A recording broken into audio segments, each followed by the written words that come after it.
जय माता दी सभी को। क्या आपने कभी सोचा है कि एक ऐसा पर्व है जो हर साल लाखों लोग मनाते हैं, लेकिन उसकी असली वजह बहुत कम लोगों को पता है। क्योंकि हर घर में दीप जलते हैं, ढोल बज जाते हैं, महिलाएं व्रत करती हैं और मंदिरों में हर दिन आरती होती है। क्यों 9 रातें लगातार जागरण होता है? क्यों कुछ लोग इसे शक्ति का उत्सव कहते हैं और कुछ लोग इसे एक गहरे रहस्य की तरह बताते हैं? आज मैं आपको ऐसी कहानी सुनाने जा रही हूँ जो आपने शायद पहले कभी नहीं सुनी होगी। इसमें है रहस्य, संघर्ष, देवी की शक्ति और एक ऐसा सच जिसे जानकर आपकी आंखें खुल जाएंगी। लेकिन ध्यान रहे, कहानी के अंत तक आपको इंतज़ार करना होगा, क्योंकि तभी खुलेगा असली रहस्य। बहुत पुरानी बात है। उस समय धरती पर अंधकार छाया हुआ था। न कोई खेत हरा था, न कोई नदियां बहती थी। लोग भयभीत रहते थे। आसमान में काले बादल छाए रहते थे। राक्षसी शक्तियां प्रबल हो गई थी।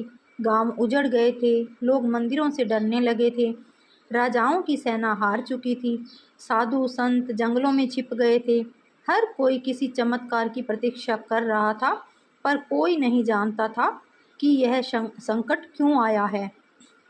तभी एक दिन एक महान ऋषि प्रकट हुए। उनके शरीर से दिव्य प्रकाश निकल रहा था। वे पर्वत की चोटी पर बैठकर ध्यान करने जा लगे। लोग धीरे धीरे उनके पास जाने लगे। उन्होंने कहा, समय आ गया है। एक महान शक्ति धरती को बचाने आएगी, पर उसे पहचानना आसान नहीं होगा। वह शक्ति भीतर छिपी होगी। उसे जागृत करना होगा। लोगों की आंखों में आशा की किरण जगी, लेकिन कैसे, कौन, कहाँ? ऋषि ने बताया, शक्ति की 9 धाराएं हैं। प्रत्येक रात एक नई शक्ति जागृत होगी। प्रत्येक शक्ति मनुष्य के भीतर छुपी हुई है। लेकिन पहले तुम्हें अपने डर से लड़ना होगा, अपने मन की कमजोरी को हराना होगा। तभी देवी का प्रकाश तुम्हारे भीतर प्रकट होगा। लोगों ने व्रत करना शुरू किया, उपवास रखे, पूजा की, जागरण किया। लेकिन कई लोगों ने बीच में हार मान ली। उन्हें लगा यह सब व्यर्थ है। कुछ लोग अंतिम रात तक डटे रहे। उन्हें क्या मिला, यह रहस्य अभी भी छुपा है। आखिर में बताएंगे। जैसे ही शक्तियां जागृत हुई, राक्षसी ताकतें और प्रबल हो गई। अंधकार ने हमला कर दिया। ग्रामीणों ने सोचा अब सब खत्म। लेकिन तभी एक दिव्य स्वर गूंजा, डरो मत, शक्ति तुम्हारे साथ है। लोगों ने हिम्मत जुटाई, मंदिरों में दीप जलाए, ढोलक की थाप के साथ भक्ति गीत गाए। शक्ति की लहर हर घर में फैल गई। धीरे धीरे अंधकार कम होने लगा, पर रहस्य अभी भी बाकी था। 9वीं रात आई। पूरा नगर सज गया। दीपों से हर ओर रोशनी। महिलाएं रंग बिरंगे वस्त्र पहनकर आईं।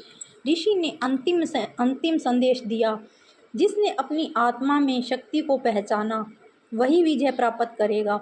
लोगों ने आंखें बंद कर ध्यान किया और तभी दिव्य ज्योति प्रकट हुई। वह थी माँ दुर्गा, 10 हाथों वाली, शेर पर आरूढ़, हाथों में अस्त्र लिए हुए। उन्होंने कहा, मैं वही शक्ति हूँ जो हर जीव में छिपी है। जब अधर्म बढ़ता है तो मनुष्य अपने भीतर की शक्ति को भूल जाता है। तब मैं अवतरित होकर उसे जागृत करती हूँ। इसलिए यह पर्व मनाया जाता है। नवरात्रि इसलिए मनाई जाती है ताकि हम अपने भीतर की शक्ति, साहस और श्रद्धा को पहचानें। यह पर्व पूरे 9 दिनों तक मनाया जाता है। हर दिन देवी के एक अलग रूप की सब पूजा की जाती है। अंतिम दिन विजयदशमी के रूप में मनाया जाता है। यह याद दिलाता है कि अच्छाई हमेशा बुराई पर विजय पाती है।